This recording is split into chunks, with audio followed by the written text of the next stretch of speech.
Sa Korea, ang May gitawag og bulan sa pamilya. Sa Korea, ang May 5 maong adlaw sa mga bata. Ang May 8 maong adlaw sa mga ginikanan. Ang May 15 maong adlaw sa magtutudlo. Ang May 18 maong adlaw sa langitnong mga ginikanan. Ug ang May 21 maong adlaw sa mag-asawa. Dili ba ang adlaw sa mga ginikanan usa ka adlaw nga gihatag aron sa pagpahinumdum kanato sa gugma o grasya sa atong mga ginikanan? Sa akong nahibal-an, natukod ang adlaw sa mga bata sa katuyuan sa pagmahal sa mga bata. Dayon, sa May 18, adlaw sa langitnong mga ginikanan, kinahanglan natong hinumduman ang gugma o grasya sa atong langitnong mga ginikanan. Ang pangandoy sa atong langitnong mga ginikanan mao nga ang ilang mga anak mahimong kwalipikado isip langitnong harianong pagkapari. Mao nga usahay ila kitang gitugutan nga mag-antos dinhi sa kalibutan.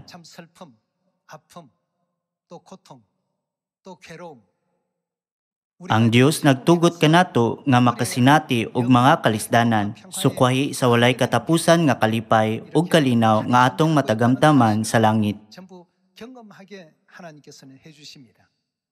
Kung gihatagan kita niini nga mga kasinatian, kinahanglan nga magpasalamat kita. Kung ang tanan may tabo sa paagi nga atong gusto, dili kita makagarantiya sa umaabot. Unsa man ang mahitabo sa kaugmaon sa usa ka bata nga gipadako nga wala gayud gibadlong.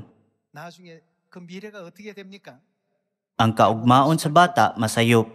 Samtang nagpalambo sa ilang kinaiya, sila makahimo og mga sayop nga buhat.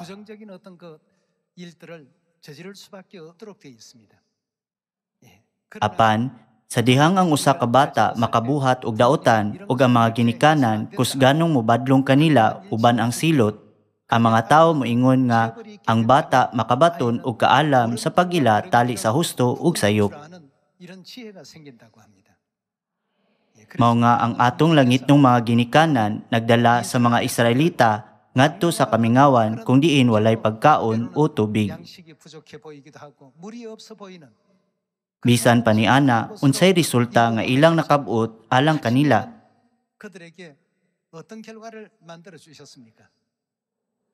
Giandam sa Dios ang dalan aron makadawat sila og mga panalangin sa katapusan. Tinuod usab kini sa atong dalan sa ebanghelyo. Usahay tingali adunay komportable ug sayon nga mga dalan. Apan dili nato kalimtan nga ang matag dalan nga gigiya sa amahan o ginahan maong husto nga dalan. Bisan kun sila modala kanato ngadto sa awaaw nga kamingawan, kita kinahanglan nga moingon salamat ug magunaw na ang Dios adunay usa ka matahom nga kabubuton alang kanato. Kung kita motuo ug mosunod ni ana nga dalan, kita makadawat og maayong mga butang. Bisan pa ni ana sa walay pagkaamgo sa ilang kabubuton, kung adunay maghunahuna, nganong ang Dios naghatag og ingon kagrabe nga mga pagsulay kanako lamang? O nganong gitugutan man sa Dios ang akong pamilya nga mag-antos niini nga kasakit, ang iyang kaugmaon mahimong dili maayo.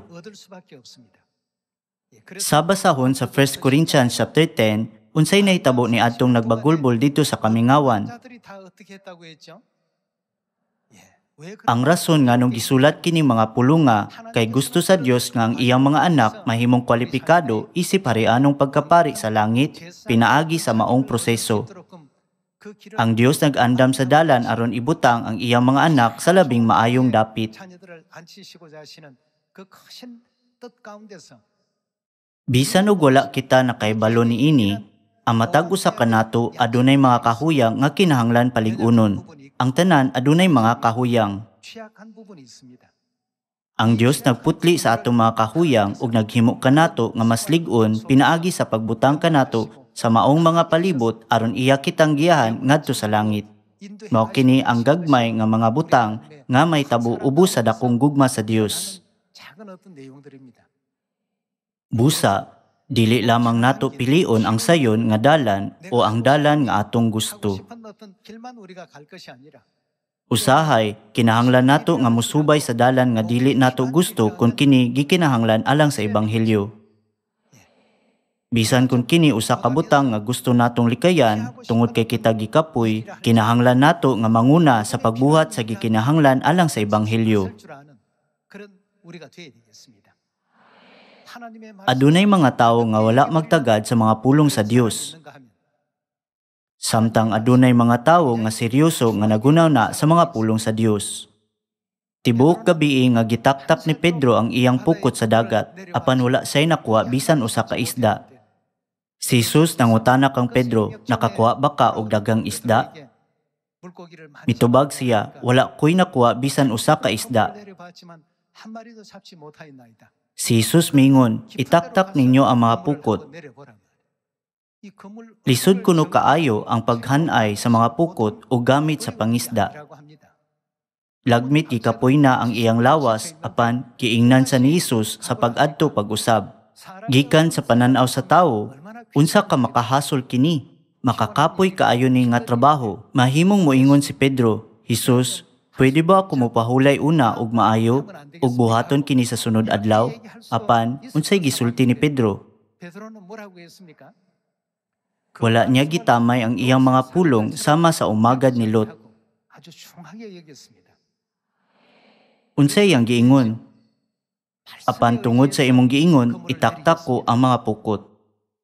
Unsay nahitabo man niya gihulog ang mga pukot? Nakakuha siya og daghan kayong isda nga napuno nila ang duha ka sakayan.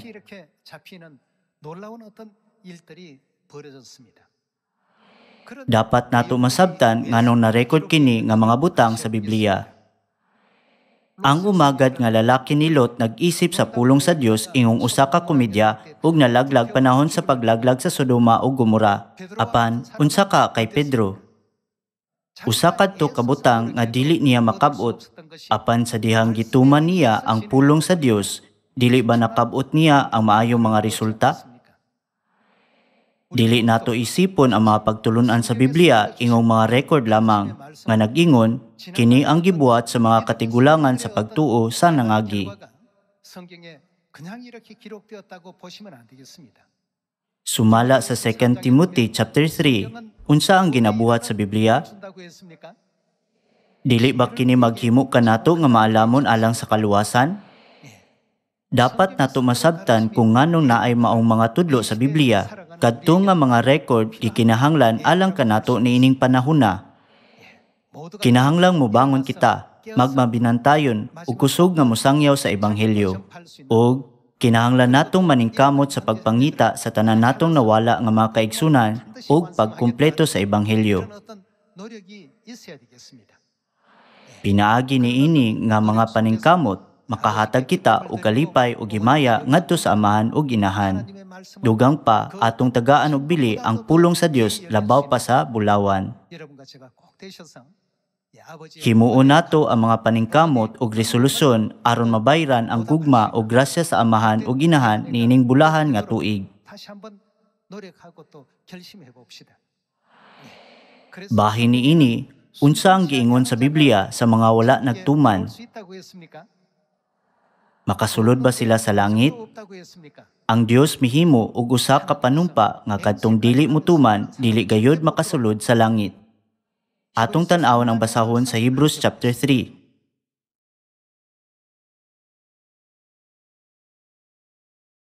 Hebrews chapter 3 verse 14. Kay kitang tanan kauban ni Kristo, kung magpadayon kita nga lig-on sa atong pagsalig hangtod sa katapusan. Ang Dios nagingon nga kita makaambit sa himaya sa langit. O padayon kita sa verse 16. Kinsabay nakadungog sa tingog sa Dios ug misukol kaniya ang tanan nga gipanguluhan ni Moises sa paggula sa Ehipto. Kinsa may gikapungtan sa Dios sulod sa 40 ka tuig ang nakasala nga nangamatay didto sa dapit nga awaaw.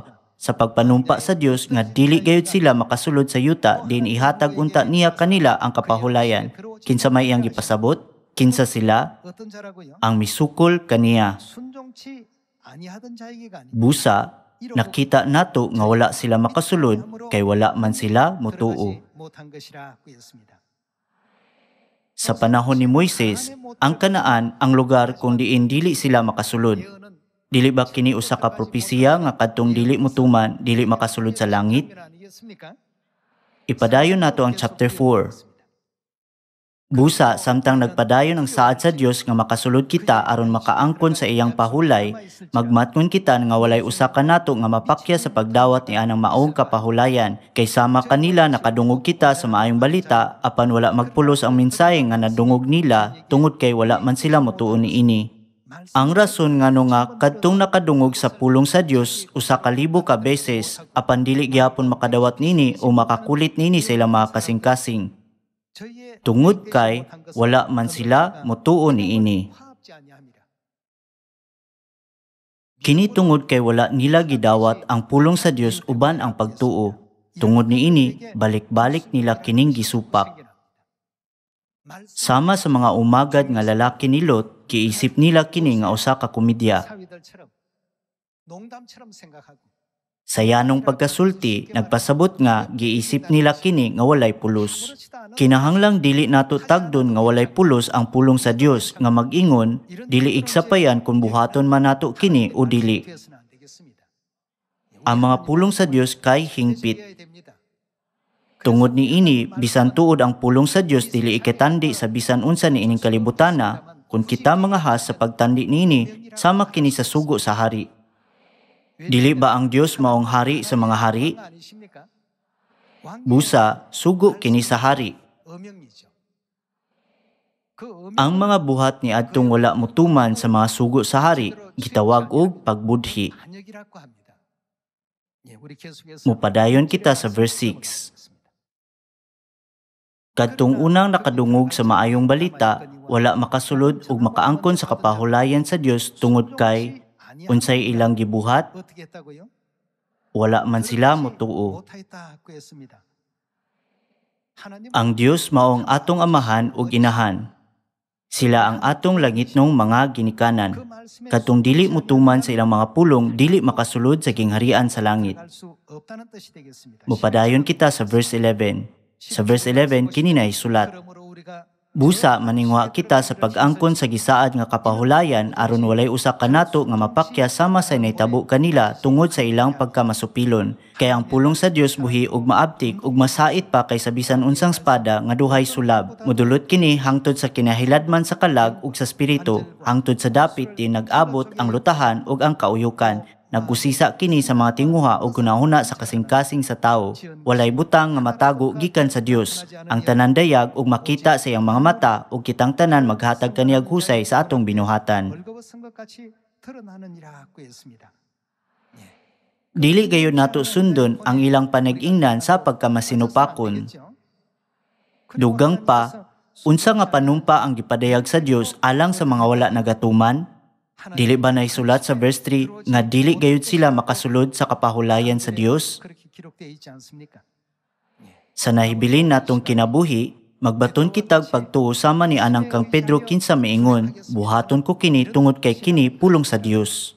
Sa samang higayon, dili kita angay nga mubuhat o binuang sama sa mga umagad nga lalaki ni Lot nga nag-isip niini ingong usa ka komedya ug nalaglag. Pinaagi sa adlaw sa langit ng mga ginikanan, kinahanglan natong hinumduman nga ang mga pulong sa amahan o ginahan nga mao ang mga pulong sa kinabuhing dayon nga modala kanato ngadto sa kaluwasan. Kung adunay bisan unsa nga atong gilapas, isulti nato kay amahan o ginahan pinaagi sa pagampo ug mangayo sa kapasayloan sa mga sala.